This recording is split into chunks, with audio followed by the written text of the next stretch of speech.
دعا کو پڑھا کریں گے۔ یہ دعا ہمارے لیے بہت اعلیٰ ہے۔ اللہ تعالیٰ ہمارے گھر بار کو اور جو ہے سکون کی جگہ بنائے اور ہم سب کو نیک بنائے۔ ٹھیک ہے، اس دعا میں ہم اللہ سے یہ مانگتے ہیں، تو آپ نے اس کو صحیح سے یاد کرنا ہے۔ سنائیں کیسے پڑھنا ہے۔ ربنا هب لنا من ازواجنا وذرياتنا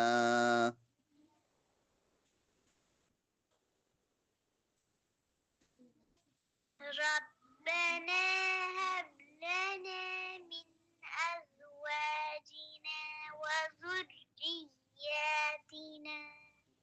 قرة أعين واجعلنا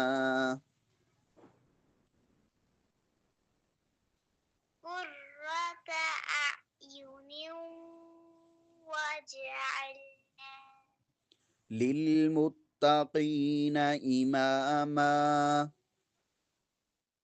للمتقين إماما۔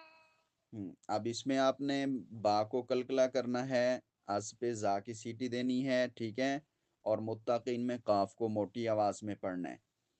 ربنا هب لنا من ازواجنا وذرياتنا قرة اعین واجعلنا، پھر ہم اس کو جوڑیں گے، واجعلنا للمتقین اماما۔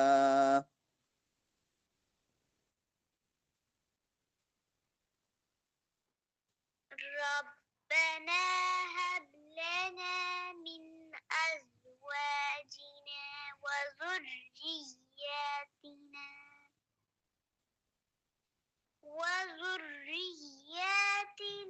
قرة أعين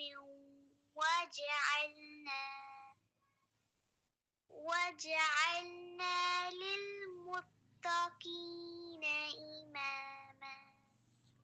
واجعلنا للمتقین اماما۔ واجعلنا للمتقين إماما۔ آمین۔ آمين۔ چلیں اب آپ اس دعا کو بار بار پڑھیں، اس کو حفظ کرنا ہے۔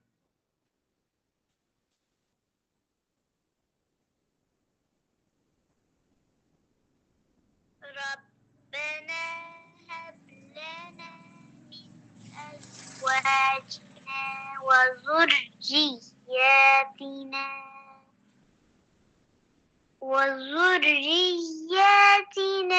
قرة أعين واجعلنا للمتقين إماما۔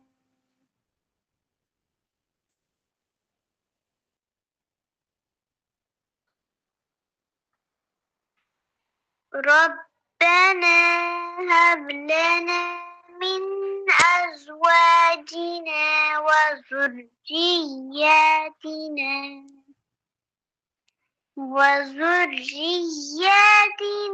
قرة أعين